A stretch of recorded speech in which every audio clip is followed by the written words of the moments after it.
But end result looks okay because the Whitewater wing basically kicks the ball 3 meters forward into touch. Let's see if Duluth actually throws the ball to a jumper this time. Yeah, you wonder. Lineouts they haven't. Well, and that may explain why. And you wonder how much Ben Landry's presence in that Whitewater lineout defensively has caused them to opt to go with that short lineout rather than putting the ball up in the air and risking Landry taking the steal.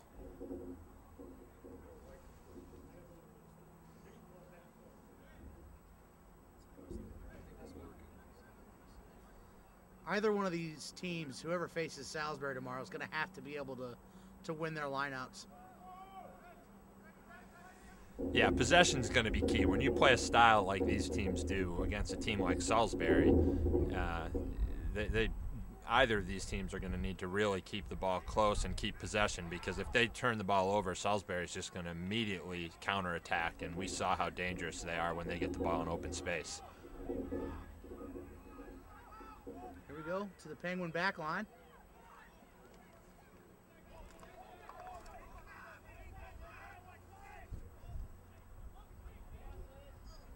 Nice series of offloads. Good movement.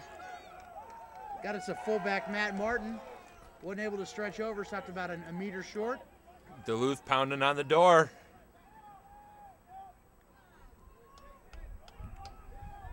Great try-line defense from Whitewater.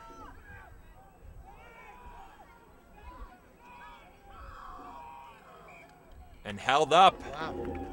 That was 6 phases inside 5 meters by Duluth, and Whitewater's fringe defense drove them back every time. So now we'll have a 5-meter scrum to the Fighting Penguins. And Duluth obviously has been the more dominant team at scrum time. And Lutgers is a pretty big unit sitting back there. I fully expect to see an 8 pick here. If an 8 pick is moving forward, I like its chances of scoring. He's a huge number 8. In fact, when he was out there with the back line standing next to his prop, you would have definitely thought that the guy with the 8 on his back was the front row player. They're marching forward. The ball's at Luker's feet. They decide to go to the back line instead. Good running angle by the 12. I think the referee got stepped on there.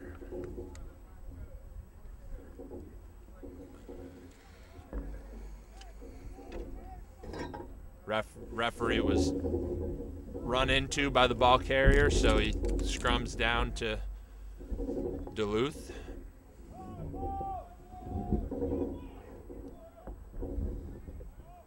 Another big opportunity for Duluth. Not entirely sure why they didn't let Lukers pick and run to begin with. See if they do it this time.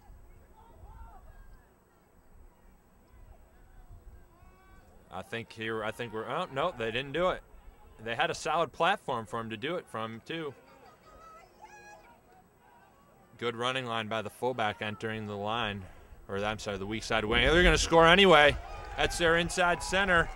Sam Torvinen. So Duluth looking really good here in the opening quarter of this national semifinal. They're winning the physical battle. Yep, we knew that's what this game was going to be about. Two teams that want to play really physical rugby, and Duluth is definitely doing the better job of that.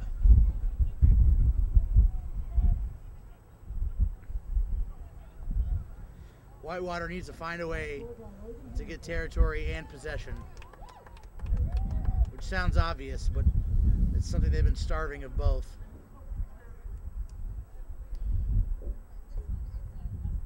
Now, perhaps the best rugby player at UW-Whitewater is a gentleman by the name of Chuck Kohler, Pat, who is in school but elected not to play rugby this season.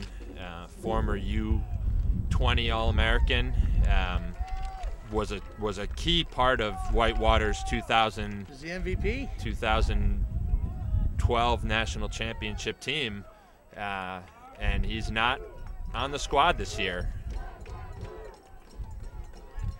These two teams squared off in the quarterfinals last year, and it was Duluth who kind of ran away with it, 43-17.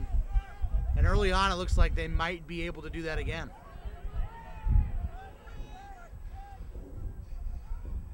if Whitewater's going to get back into this, you know, you made the point that they got to get territory, they got to get possession, but I think Ben Landry has to step up and really put his mark on this game.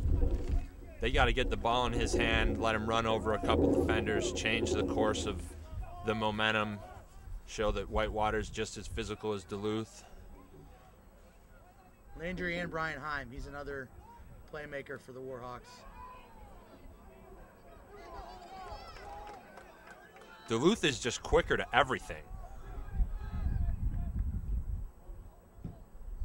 Backline's flat, not that it matters because the 10 keeps it.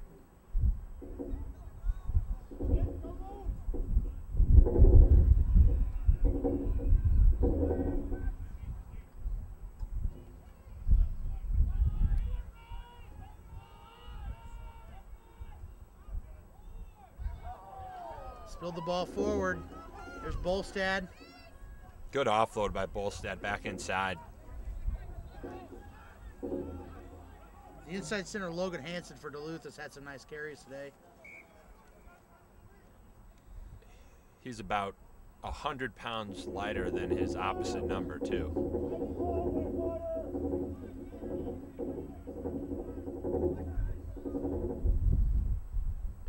Gonna have another scrum to Duluth.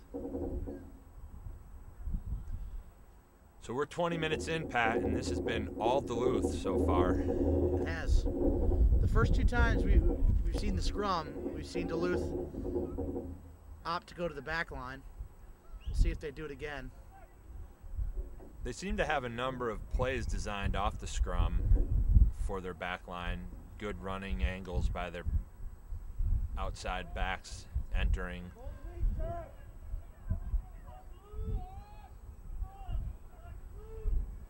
And you know, if you have a scrum that can consistently win ball and provide such a good platform, the backs can do a lot of fancy stuff.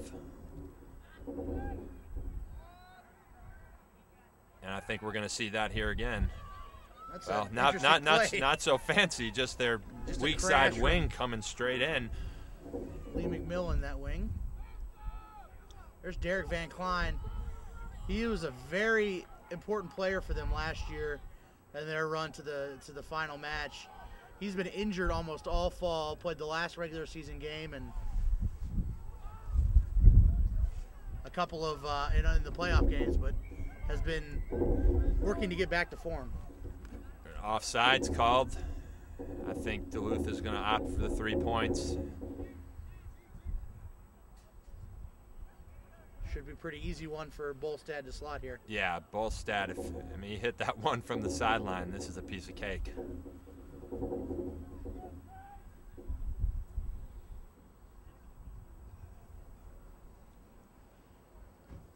Duluth had been buried in snow all week.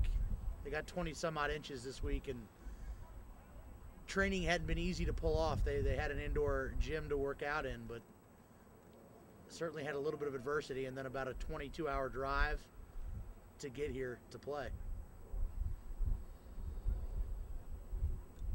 But you know, I think that all of these Division II teams would take 1 week of training in the snow before a national championship game over 3 months of training in the snow before national playoff games, which is what they had been dealing with up until this year when the Division II competition was moved strictly to the fall.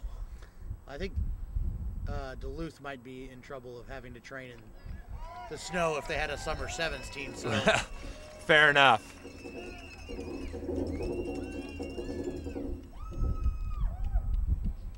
So Bolstad slots it 15-0 here to the Fighting Penguins with just under 17 minutes left to play in the half. Something that I had not been aware of, but which you apparently knew, Pat, is that Duluth formerly had a NFL team. The Eskimos.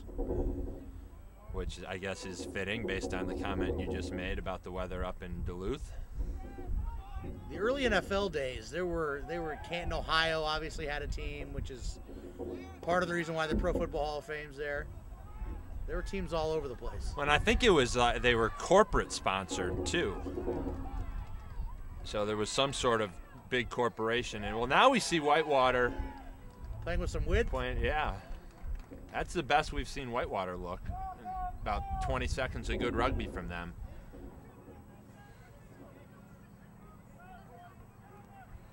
You can hear them clamoring for field position, the players on the field.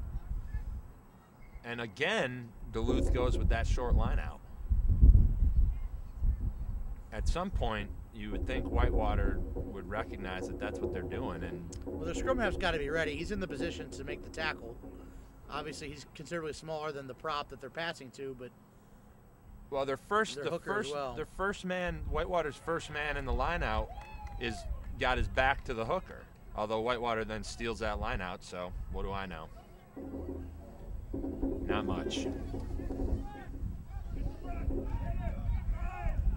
Whitewater's showing some signs of life here. Oh, they had Landry on the wing. They did, and they didn't use him. And again, Duluth up hit. So fast. Massive hit from Logan Hansen. So the one thing that's really stood out to me for Duluth is defensively, they are coming up so fast and so aggressively. And Whitewater has just not been able to deal with that.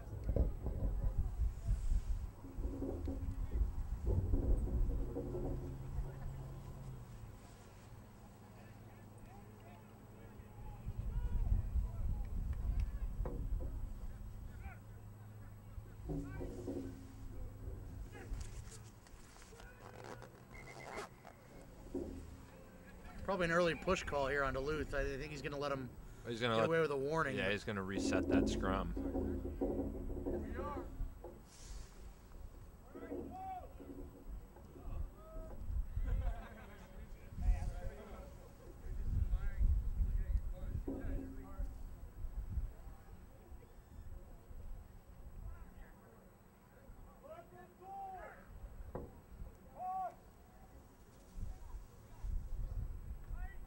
So Whitewater looking to attack from about 40 meters out here. Probably their best platform so far. Yeah, except the Duluth scrum just absolutely annihilates them. Turn the ball over in the scrum.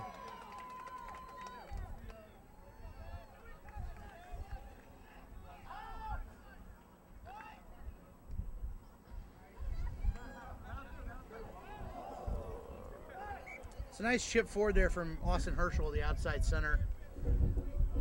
But it doesn't quite get to hand and results in a scrum, which probably doesn't disappoint Duluth too much anyways.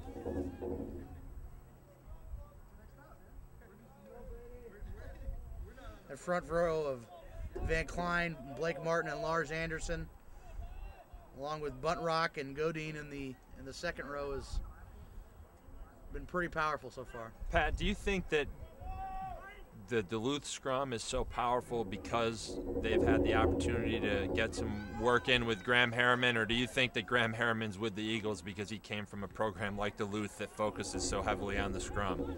Well, you know, not that Graham's Duluth teams weren't good, but they certainly weren't playing on the level that this team is. So I don't know, and I know Jeremy Kachuba, their coach, hasn't been there forever.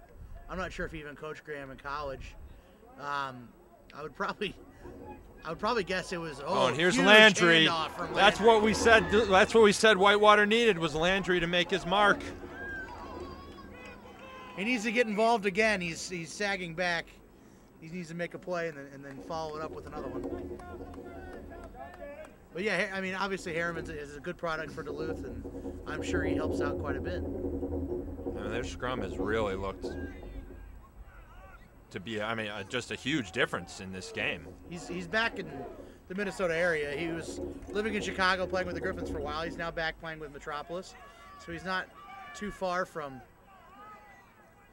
Duluth. And Landry's trying to rally his team as they get to pack down, but there's a Whitewater player down their fly half. Seems to be, looks like he's cramping up.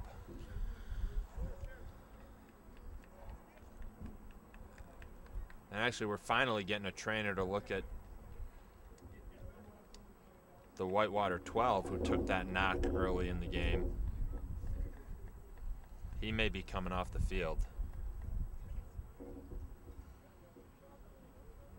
Looks like Pat O'Connor, Whitewater's coach, is going to make a change of some kind.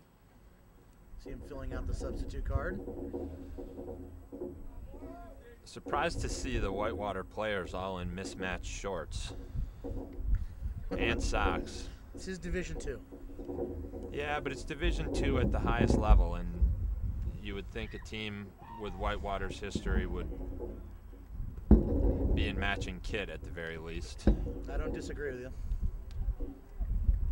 And 12 is coming off the field, probably 30 minutes later than he should have, Yep, but Greg Bame. He's off, and let's hope he's okay.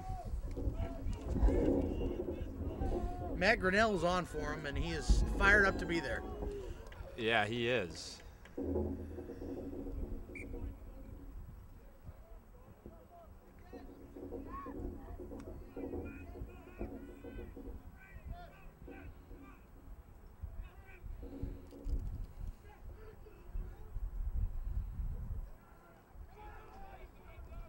Another big scrum from Duluth.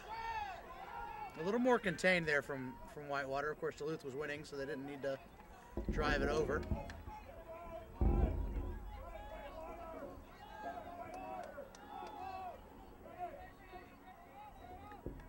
Surprised to see Duluth kick away possession there.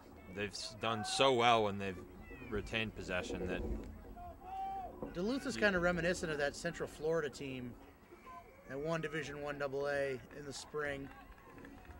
I know they're trying to spread their game out a little bit, but they're best when they keep the ball in tight and just pound it up with their big, strong athletes. Huge hit from the scrum half for Duluth. He absolutely laid out the Whitewater ball carrier.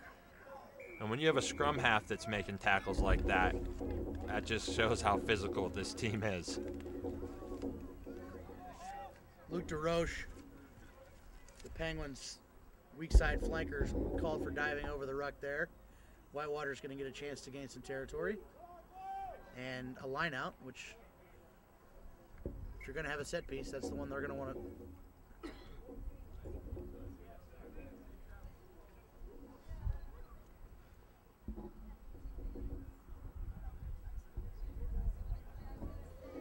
Across the field from where we are in the opposite bleachers, you can see the Salisbury team scouting tomorrow's opponent.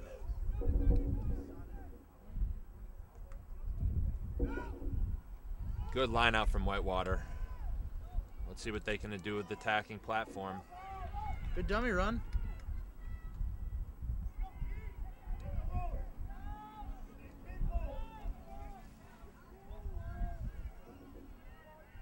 Duluth decided to challenge that breakdown. They didn't win it.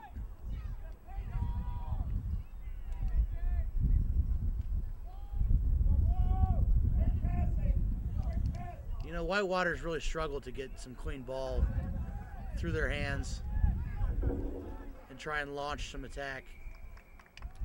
When you're always constantly having to bend over to pick up the pass, it's difficult to get go forward. I think Duluth might lose a player here.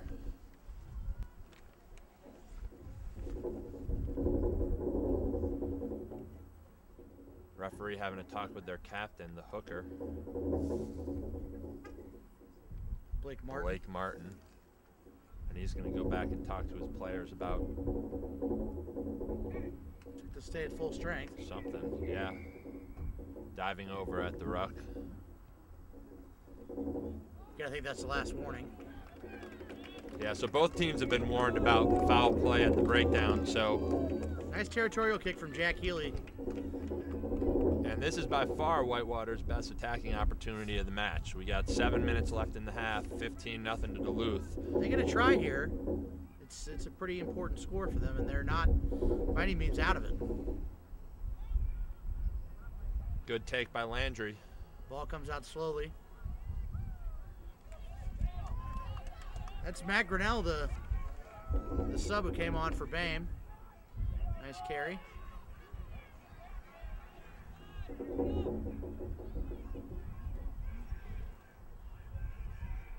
Turnover ball. Duluth's got it.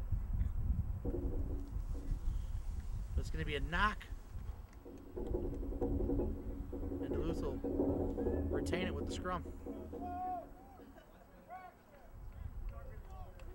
So Whitewater lets a really good attacking opportunity go for naught. And I'm not sure, based on the way this game is going, how many of those they can let slip away like that. Absolutely.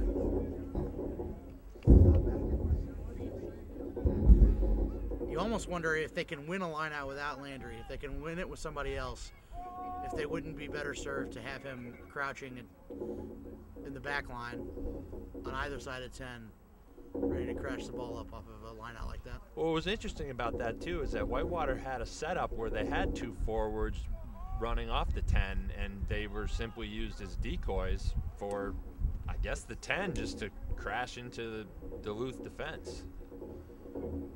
Seemingly odd tactical strategy there, and it certainly didn't work because they turned the ball over.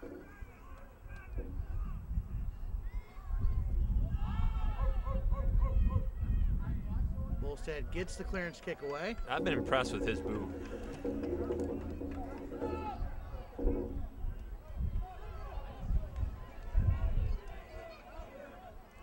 This will be a forward pass. Whitewater almost seems without direction, a little bit lost. Interesting. I'm not quite sure what the call was there for a penalty. Seems like he...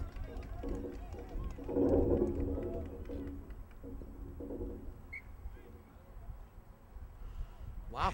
And Duluth is just going to basically say, we're that much better than you in the scrum. We'll that take we're it even just, in midfield. Yeah. I mean, that's really making a statement. Well, I think they're also conceding how bad they are in the lineup. That's a good point as well.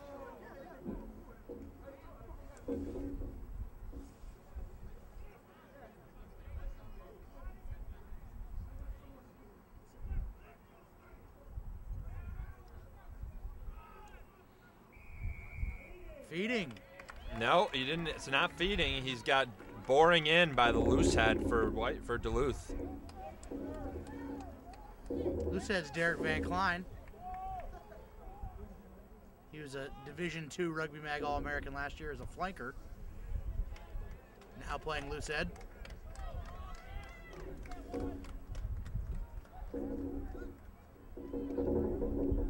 So here we go again with Whitewater with an attacking opportunity off a line out inside Duluth's half. You see again, they've got Whitewater has two forwards lined up to the right of the first receiver. Be interesting to see if they do something a little bit more complex than what they tried last time. Their ability to move the ball from 9 to 10 to 12 is really killing them in their attack. Again, the out pass there hits the ground instead of hands, really retarding any kind of attack that they were able to put together. That's There's another break. This not held. Good job keeping. That's a nice run by Whitewater's wing. Matt and Zerwicki.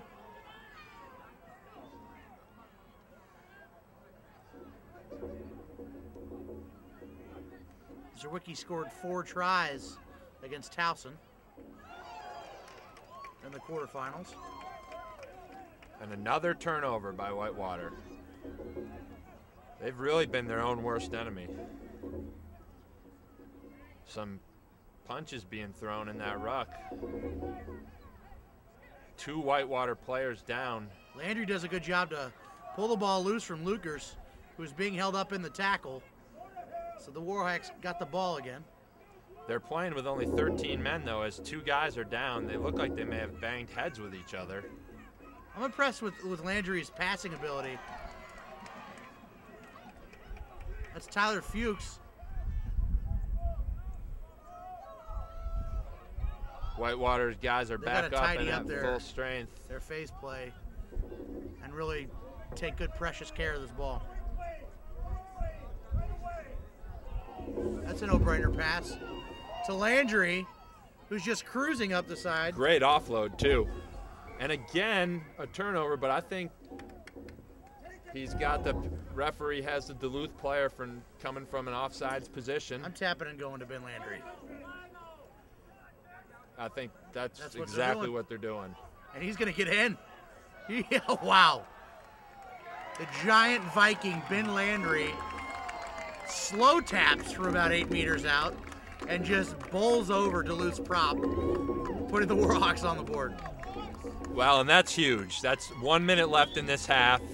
Everything had been going Duluth's way. Nothing had been going right for Whitewater. Ben Landry powers over for the try. Great individual effort. That was. Very reminiscent of his James Madison counterpart.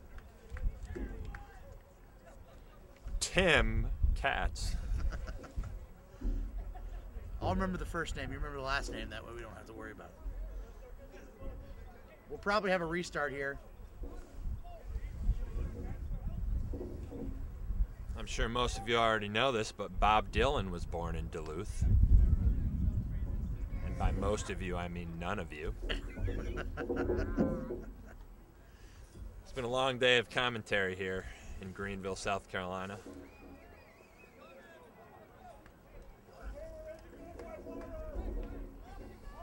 So Landry, conversion's no good, but Landry has really energized this Whitewater team going into the break. More than needing to score here at the end of the half, Whitewater needs to just keep Duluth out off the scoreboard. Worst possible thing that could happen would be for Duluth to get. And Landry goes up and takes that ball. Awesome take by him.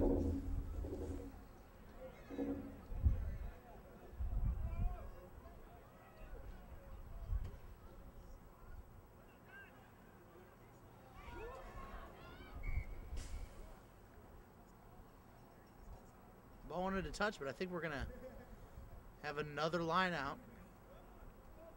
Let's see how creative Duluth gets here.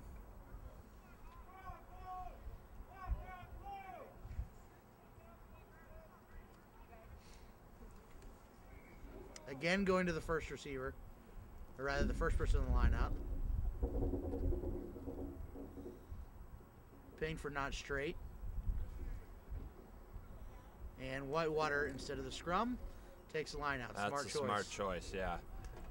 Pat, going back to what we talked about Duluth scrum, Duluth current head coach Jeremy Kachuba actually played alongside Graham Harriman at Duluth in 2008. Oh, there you go.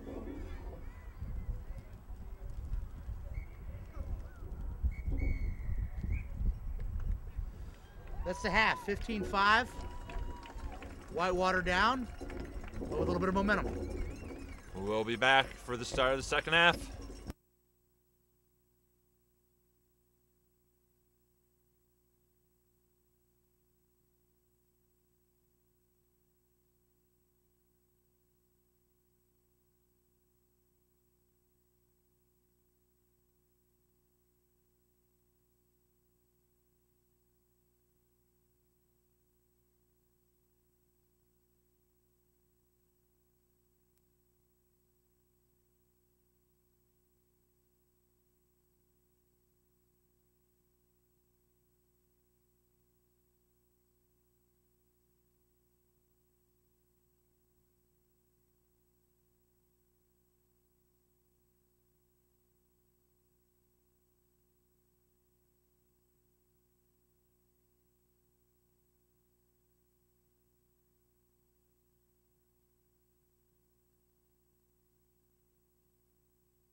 back here for the second half.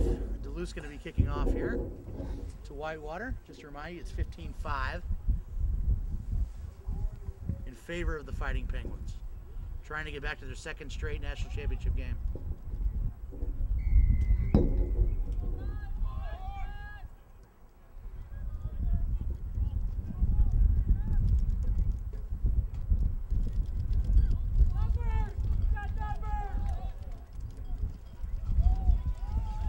Good offload by Whitewater. Whitewater looks like a different team after that Landry try at the end of the half. Completely re-energized, and they've got Landry out wide. Looks like he's going to get the ball. He's got the ball now. Here he goes. Great hands. You said earlier what a good passer he was. Oh, that's going to go out the back of the try zone. That's unfortunate. It was the right decision. He was running. Backwards. He was running one on. Executed. Yeah, he was running 1 against 6, and he just needed to. But Landry's skills are impressive. This is a guy who should be getting called up for higher honors. I don't think there's much doubt. Yeah, the one thing I would say though is if you watch him off the ball, he does not have a hugely strong work rate. He's content to sort of wait for the play to come to him, which may be part of what Whitewater's plan is, I guess, to have him out wide where he can run against the backs in open play. His dad actually was a former high-level rugby player with Milwaukee back in the 80s and won a national championship with them in 1985 at the men's club level. Very nice. Yeah, I think that's one of those things when you can get away with it, or you're used to getting away with it. As we mentioned during the earlier semifinal, Whitewater has been struggling to find close games. Same with Duluth. So these guys are used to getting away with things and being able to make mistakes and not being punished for them. That they're not going to be able to get away with at this level when they're playing another team of high caliber.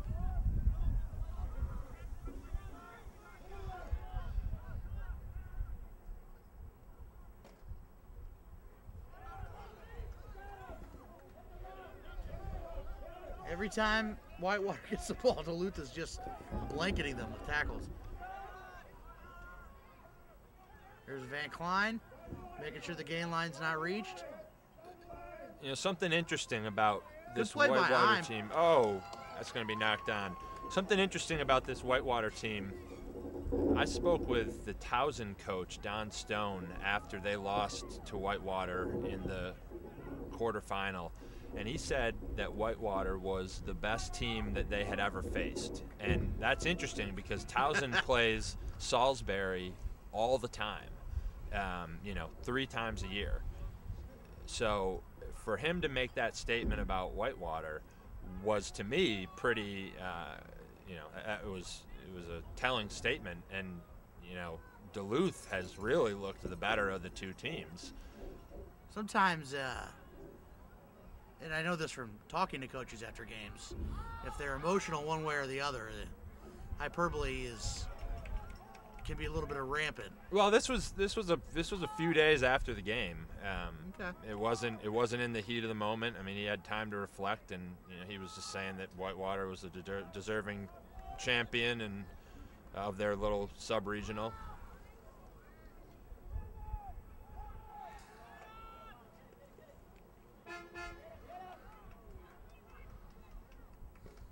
Pretty dangerous play here by Whitewater out of their own end. And it results in a knock-on inside their own 5 meters.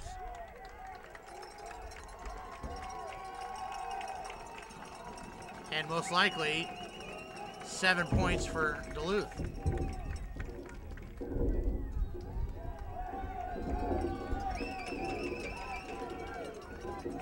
The Fighting Penguin fans are sensing a try here. They've seen the dominance of the scrum all day. They might be able just to walk this one in.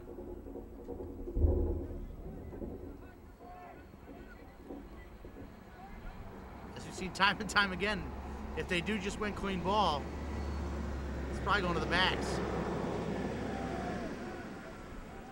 Well, this time they're going to try to bring it in. Oh, they lost it forward, and Scrum half touches it down. Wow. And that is a huge, huge scrum from Duluth for the try. Big statement. Cody Christensen was able to let Duluth do the work and sit back and dot down the easy try. Fantastic drive over from Duluth. And I would say that any momentum that Whitewater had after that Landry try and a good start to the second half has just completely disappeared after they were just manhandled back into their own try zone by that Duluth scrum. Not that I'm saying put Whitewater to bed yet, but there's about 35 minutes left in this game. Duluth gets another try or two. You might start thinking about game management, getting ready for Salisbury.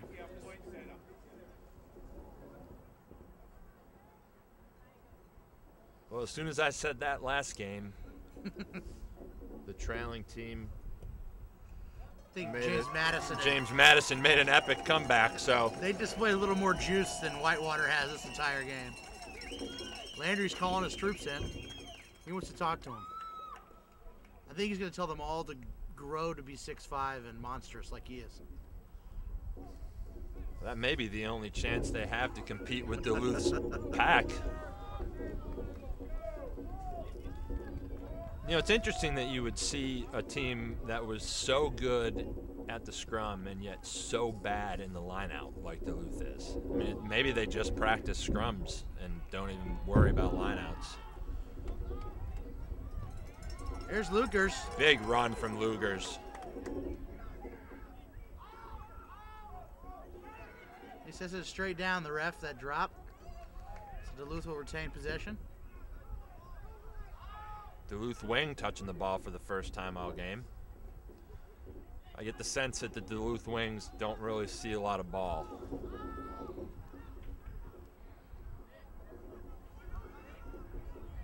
That's a loose ball. Whitewater, they could take this turnover ball and do something with it.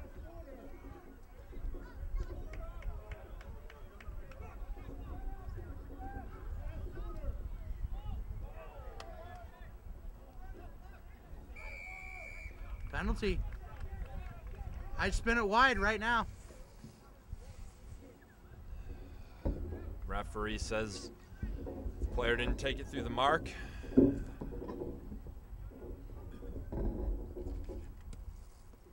Jack Healy. That might have been the worst attempt at, well, they somehow retained possession. Just a great individual effort from Matt Zerwicki there. I'm not even going to try to explain what happened there. Hopefully you saw it for yourself. Again, Duluth's defense coming up so fast. And Landry, another fantastic offload in contact. And another turnover by Whitewater. Now a penalty conceded by Whitewater. Well, we're 50 minutes into this second semifinal, Pat, and I would say that the Salisbury-James Madison game showcased much better rugby than what we've seen in this second semifinal. They did, and Duluth doesn't apologize for what they are, which is extremely physical, and they're going to bring it at you. And Salisbury is similar in a way, but with a lot more skill and width and some better players on the outside. It's going to be, if Duluth can control the tempo, control possession, then they've got a fighting chance. That's probably underselling Duluth a little bit, more than a fighting chance. They got a chance to win the thing. Well, and I think that the best thing that probably could have happened for Duluth, and again, we're maybe a little bit premature talking about a Duluth-Salisbury matchup tomorrow, but the best thing that could have happened for Duluth was how hard James Madison pushed Salisbury today. Right, absolutely right. Salisbury, that game went down to the wire. Both teams are going to have to work to recover pretty hard.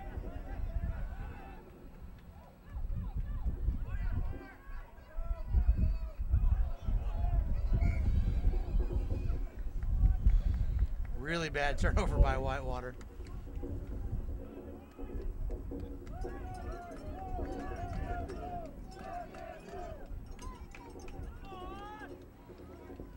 Fitting colors for Duluth. Black and blue.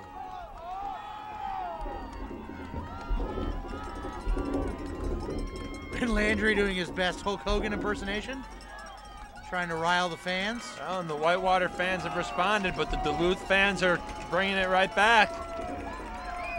See if the Whitewater scrum can respond. Not quite.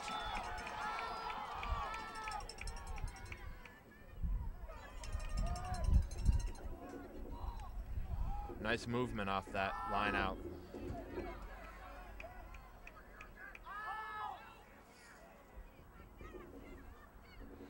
Van Klein with the nice fend and scoot up the touch line.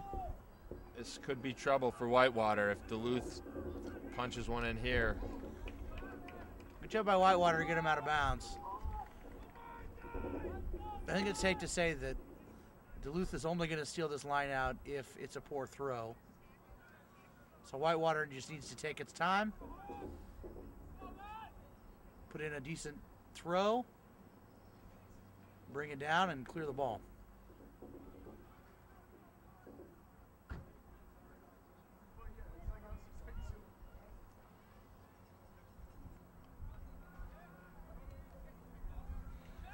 Pretty impressive to just get that kick off from Healy.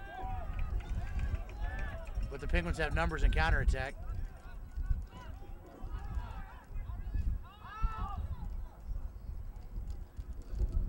Quarterback option pitch from Duluth there.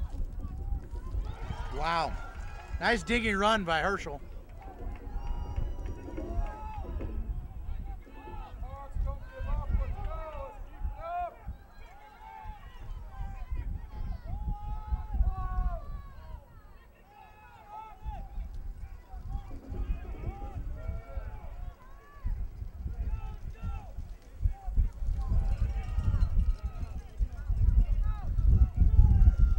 Van Klein twisting and turning towards the try line. Duluth given a penalty for not releasing. How much you want to bet they take a scrum here? I don't think they're going to take a scrum. They might just tap and go. Okay, they do. Good thing we didn't bet. That's a smart move. They've absolutely dominated the scrum all game. Just walk it in like they did last time.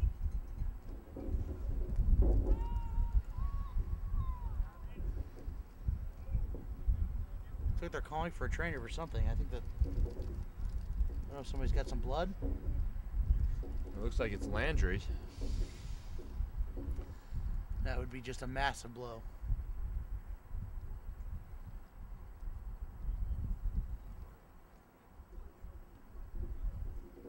And he's off. Landry's coming off the field.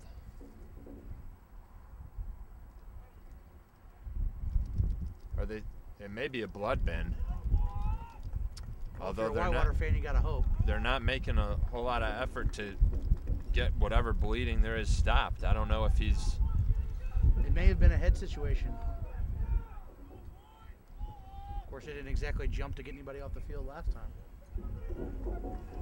Now I'm at a complete loss as to why he's exiting the field. It looks like he's got his wrist taped up.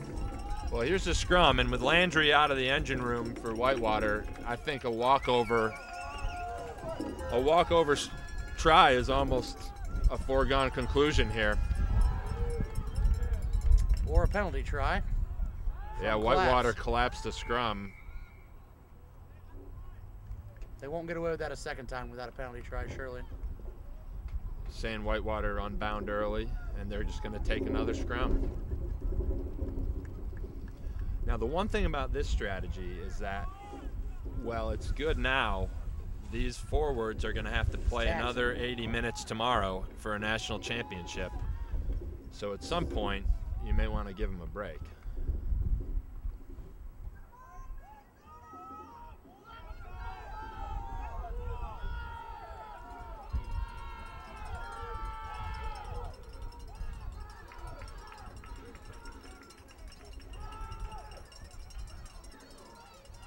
Again. Wow.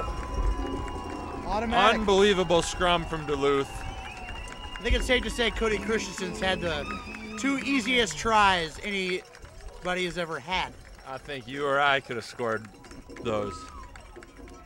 Well, you could have. I probably would have knocked it on. I don't think he even bothered to pick it up. He just pushed it into the ground. He didn't. He just touched it once their 8-man dragged it over.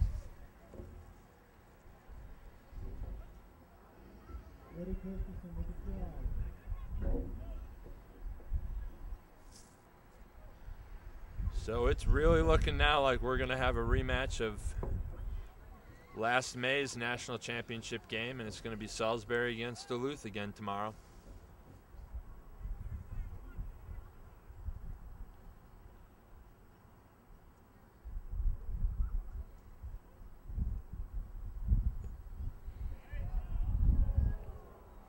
Well struck, but just swung to the left. It's 27-5 with about 26 minutes left to play. I think Duluth gets one more try on the board. You're going to start seeing the subs start to roll over.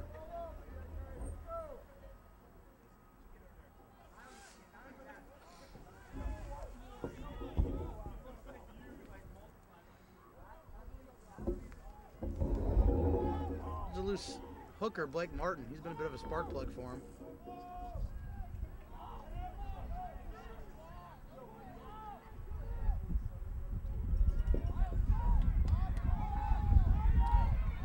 Tyler Fuchs. Oh, nice. Great play. Eric Pakowitz.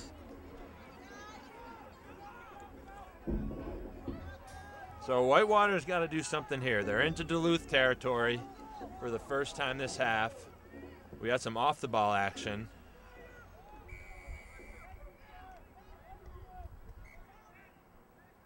We might see the Sir chat with Duluth about that off-the-ball action. Yeah, I think it was Duluth's number 5, Ross Ryan, or rather Andy Godine.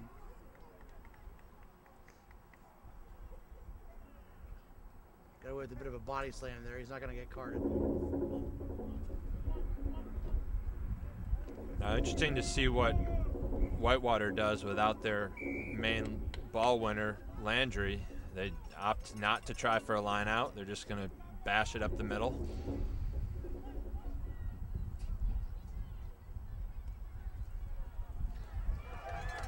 Well, Grinnell throws an interception. That's Lee McMillan, who's got nothing but green in front of him. That's the backbreaker. Yep, I don't see Whitewater coming back from this. I get Lukers off the field. I get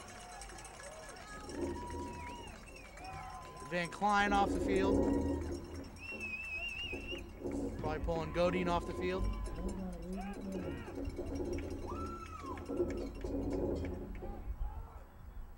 This should make it 34-5. Bolstad in no hurry to take this conversion. I don't blame him. Bolstad has a good foot. It's going to be a good battle of fly halves tomorrow between Kuhl and Bolstad. And Kuhl certainly likes to do more ball in hand, but Bolstad has a good foot. You can see the Fighting Penguin reserves all taking a lap right now, so as to get warmed up for action.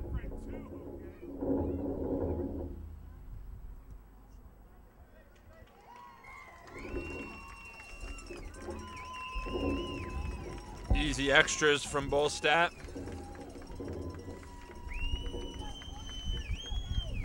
There's still 23 minutes left. A lot can happen, but the way this game is going and Whitewater's lack of offense and with Landry off the field, I just don't see any way that the Warhawks are going to get back in this, and that's not going to help. That's, I think, the third time Whitewater's done that today. Not gone 10 on the restarts.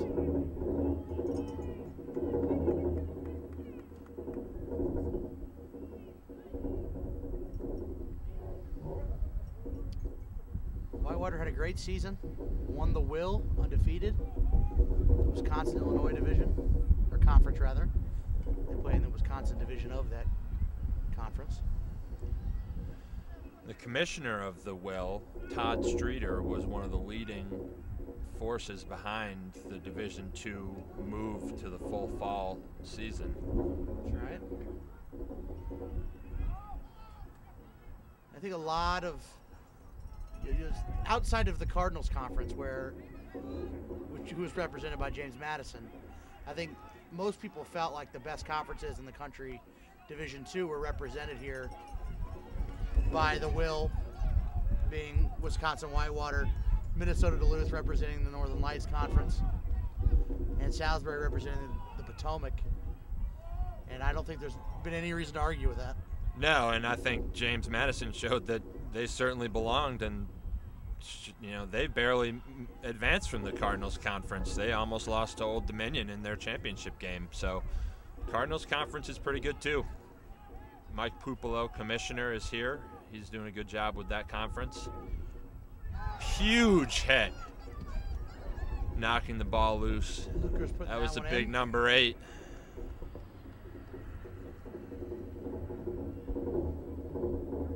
These teams here in the Whitewater, Duluth, Salisbury have been 1, 2, 3 in the Rugby Mag Division II rankings the entire season. And though Whitewater's having a tough day today, you've got to consider them a top 5 team, I think, still. And James Madison, who played rather well earlier, was number 9 in the first ranking and number 5 at the beginning of the playoffs.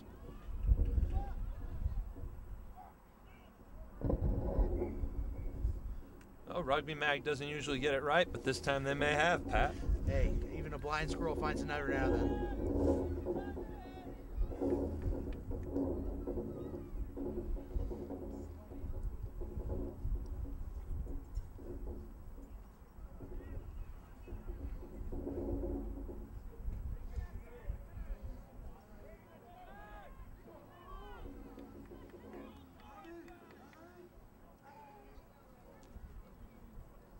Well, even without Landry, Whitewater's lineout still looks good, but that's about the only thing that looks good for late Whitewater. Hit from Van Klein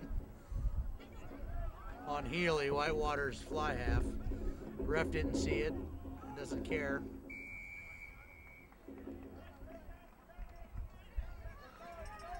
Whitewater going quick.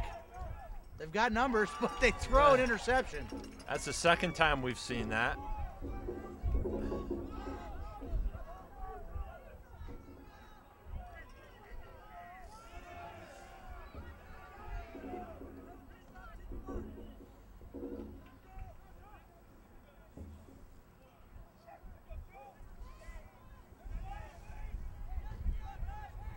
Really messy at the breakdown here.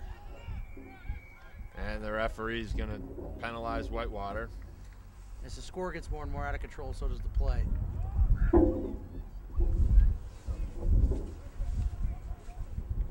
You got to think that Duluth is going to be running on some subs. And again, they're opting for a scrum. I think at this point... Can they walk it in from here? Well, they probably could, but I think at this point that's no longer a good strategy. As we talked about earlier, this is just, this game is, the result is no longer in doubt. All they're doing is taxing their players more than necessary, and they've got 80 minutes tomorrow against a really, really good Salisbury team. Certainly something to keep in mind as the game wears on tomorrow. And Salisbury is extremely deep. Duluth is deeper this year than they were last year, according to their coach, Jeremy Kachuba.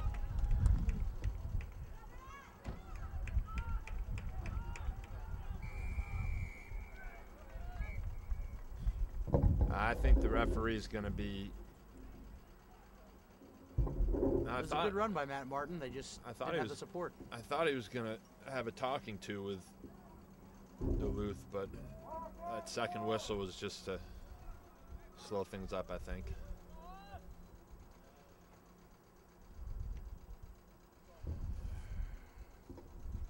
All right, we got 17 minutes left to play. We got a 29-point game here. Let's talk about tomorrow, Pat. We got barring a miraculous comeback from Whitewater, we're going to see a rematch of last year's national championship game. Based on what we've seen today, what's your prediction for Salisbury-Duluth tomorrow? Well, it was 32-17 last year to Salisbury. Based on just their styles of play, I generally am going to lean towards the team that can play different styles, which is Salisbury. Salisbury has more in their arsenal. They can kick, they can keep ball in hand, they can run, they can play possession. I think they've just got more skill across the board, whereas Duluth's game is pretty one-dimensional. There's Lugers breaking free, brought down by a guy who weighs less than his average stool.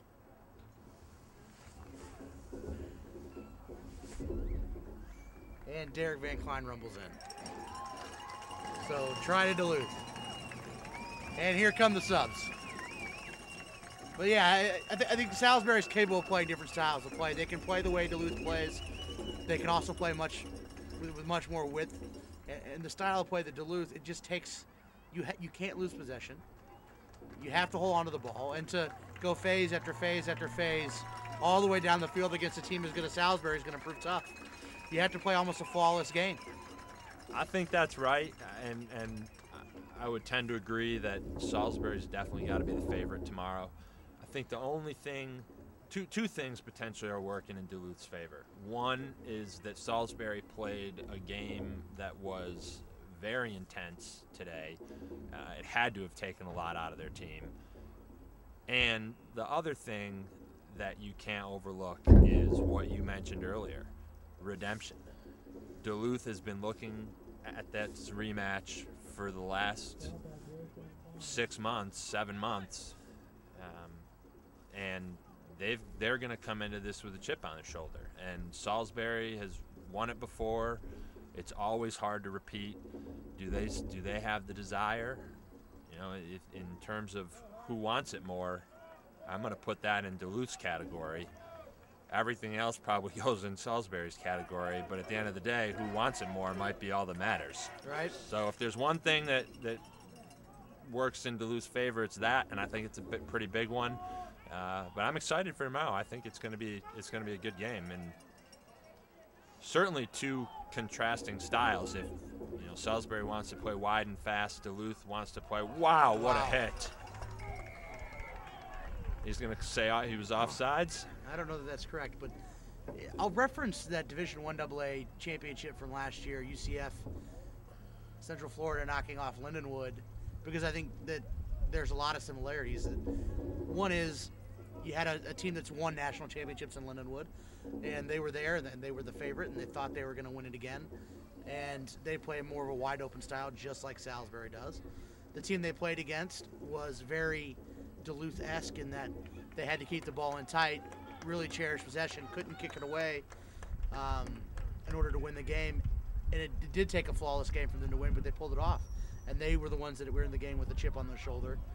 And so I think you're right. The recipe for success for Duluth is that they have to be angrier than Salisbury, which is always a tough feat. I'm not sure anyone. I mean, hey, Salisbury hates you more. So that's they're going to have to. You're right though. They're going to have to want the game more, and it worked. That tactic worked for James Madison often today. They're going to have to reach down and regroup, but the fact that they were in a fight last year's game, I think they know what to expect with these guys. I don't think they're going to come in and over. And I think Salisbury probably learned their lesson today. I think they were on a couple different occasions. One, at the beginning of the game, they were complacent and they let James Madison get out to an early lead. Then they focused. They got up to a 17-point lead. Then they became complacent again, and they almost blew it at the end. So I think that they probably, hopefully Coach Davis and Coach Cressy are going to be talking to the Sharks tonight at the hotel, saying, you got it out of your system, you got lucky, you can't have it happen tomorrow or else we're going to lose.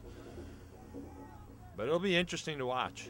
Yeah, it's going to be a fun game. There's really strong, talented athletes on both sides of the field. Speaking of strong, talented athletes, Landry, the guy who was doing it all for the Warhawks, is now paroling the sideline, quite visibly upset, without a shirt on, and it's pretty cold out here, so the anger flowing through his body right now has got to be keeping him warm. He's kicking tufts of grass. You got to feel bad for the guy. I don't want to come across as mocking, but he was clearly the heart and soul of his team, and he got knocked out and wasn't able to finish the championship game. Yeah, and there's a couple of Whitewater players who've been taken off the field and clearly upset about the result, and they obviously wanted more and expected more.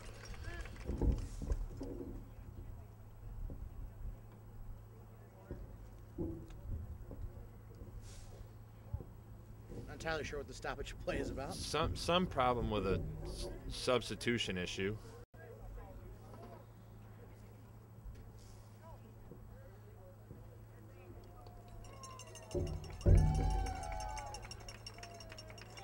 Is he not already on the field? I think that was an issue, is that he...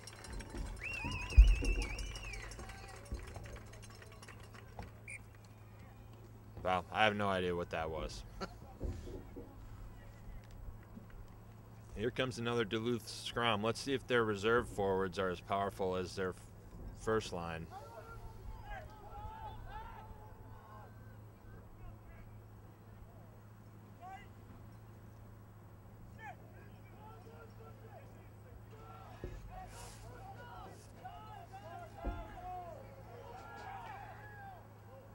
Another good scrum from Duluth.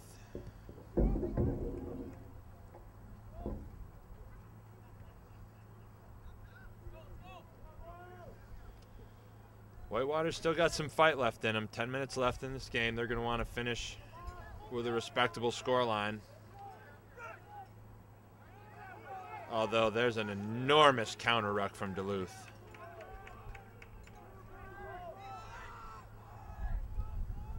Big overlap here in numbers. Nice cutout pass. Very nice pass. Olsted's an impressive young player.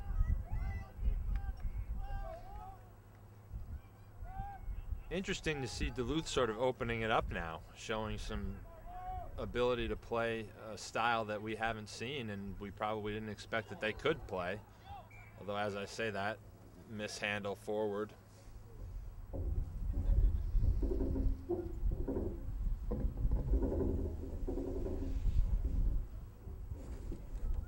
The weather's turning very Duluthian here in Greenville. Yeah, I'd say it's probably dropped 20 degrees from where we were at the start of the day when Madison and James Madison and Salisbury played. And it's only supposed to be worse tomorrow. And actually, that's another thing to factor in, that if the weather is as bad as it could possibly be tomorrow, which is, 40 degrees and freezing rain, I think those conditions very clearly favor Duluth. Yeah. One, from their style of play, and two, from what they're used to playing in. So if I'm Duluth, I'm hoping for snowstorm tonight.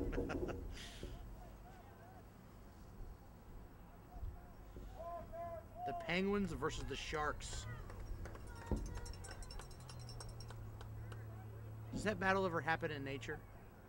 I don't know that sharks swim in cold enough water to eat penguin. Well, if it does happen, I think I would have to go with the shark. I don't know that the penguin has much in the way of defense against the predator.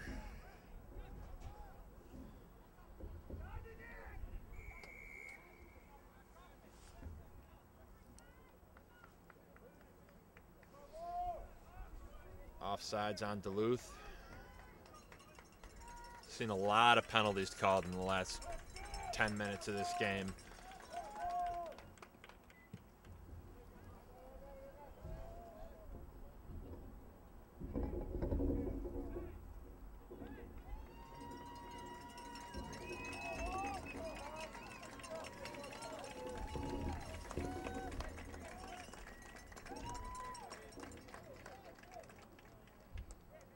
Who's the impressive player of the day for you? We've seen a couple. Ben Landry and Tim Katz from JMU. Yeah, I don't think anyone has impressed more than Katz did. And sadly, I doubt we're going to see him. We may not see him or Landry tomorrow in the third place game.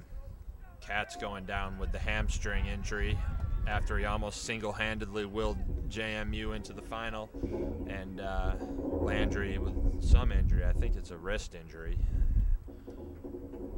that caused him to leave this game early. I think guys that maybe didn't do quite as much, but Bolstad has impressed me quite a bit. And the fly half for JMU was Kunkel. Yeah, Kunkel was really good. Player too.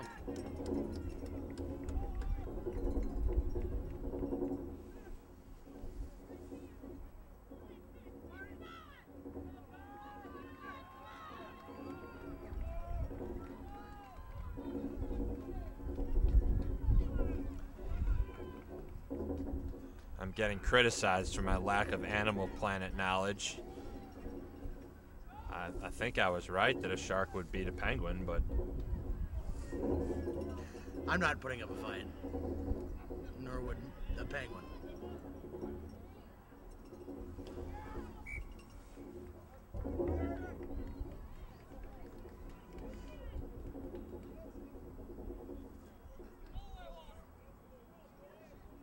Well, I expect the Duluth Penguins tomorrow are going to put up a bigger fight against the Salisbury Sharks than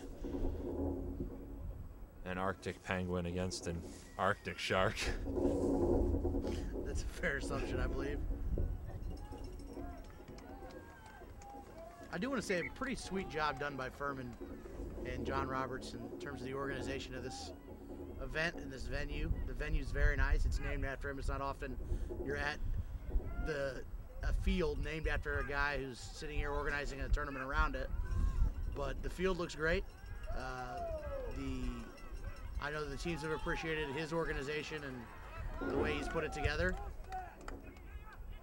And earlier, before the game started, we had an opening ceremony there was a color guard here. We had a trumpeter playing the national anthem, brought all the teams out and kind of talked about how they got here, and it was a nice little introduction to the day and a well done job by Furman hosting. Yeah, I've been involved in rugby in the Southeast for about 10 years now, and John Roberts and Furman have really set the standard in a lot of ways. I mean, this facility is absolutely fantastic. I remember the first time I brought Wake Forest to play here, it was just a grass field, and since that time they've erected a very nice stadium, and they've hosted a number of events, all of which are top class. They've really been kind of the flagship example of, I mean, there are a lot of schools out there who started off as traditional rugby clubs, which Furman still is, and worked their way into some good positions like Arkansas State. It comes to mind probably on the forefront outside of Furman, but Furman's done a great job. They've built this wonderful facility. They've got scholarships now, and they've got some great support from the university. Part of that is because Roberts works in the university, so he's got some doors open to him that maybe some other people don't, but very few club teams have advanced their standing within the university more than Furman has. Yeah, you said it. That's exactly right. And it really, I mean, the field is named John Roberts Field for a reason. It's because everything that's happened at Furman with rugby has been because of one man, and that's John Roberts.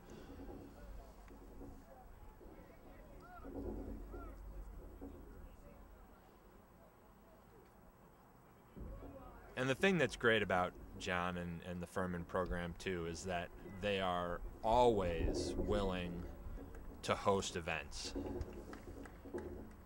We had an occasion 2 years ago where we were supposed to play Georgia Tech and at Wake Forest, and our field got pulled on us, and last minute we were able to secure this field to play. You know, John went to a lot of trouble to make sure that we were able to get a game in that he really had no incentive to help us other than for the good of rugby. The Southeast is an area that often gets neglected in terms of rugby events, championship events, and really light being shed on it in terms of rugby. It had Blackbaud Stadium in Charleston, not that far from here.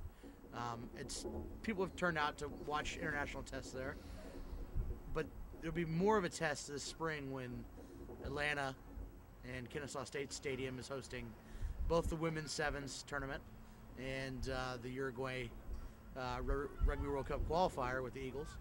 How do you think that the Southeast will turn out for those events, and maybe more specifically the Uruguay game? You think they can get a sellout in Atlanta? Well, I'm not entirely sure what the capacity of that stadium is. I think around it's 10,000. Is it? I thought it was actually a little bit more. I think they'll do a good job of selling tickets for that match. You know, the last match at Blackbaud against Canada over the summer was a sellout, and that was about 5,000. They certainly could have sold more. Atlanta's an easier place to get to, so I think we'll see more fans there. I think they'll sell that one out. As for the women's sevens, I don't know how well that's going to be attended. Lots going to depend on how well USA Rugby can promote the event. I think it was a disappointing turnout for the sevens event that they had in Houston for the women, but they, I'm sure, learned from that and are going to fix some problems they had there and do some things differently to increase attendance. It has been promising watching tests sell out more and more, and it's obviously a huge thing for USA Rugby's bottom line and for our national team if we continue to sell out tests. But it's also good to see them move them around and kind of take, you know, previously we'd played a team like Uruguay in a much smaller venue without much risk, but without any chance of reward either. And they took a bit of a risk. You know, Houston turned out great with the Italy and the Ireland tests. Then Philadelphia did a great job with the Maori All Blacks, and now Atlanta's going to get a chance to have its day with this Uruguay test. And if fans can prove that they'll show up there, I think it says a lot about the actual growth of rugby in America. Big run from the Whitewater inside center.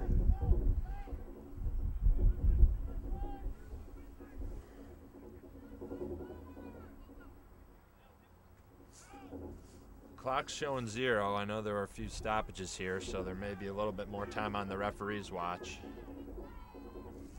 39-5.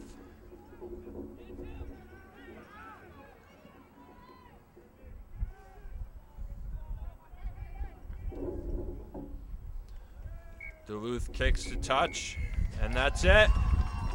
So it's finally official. The Penguins will be facing the Sharks tomorrow after Duluth takes a 39-5 win over UW Whitewater. And our final semi-final of the day.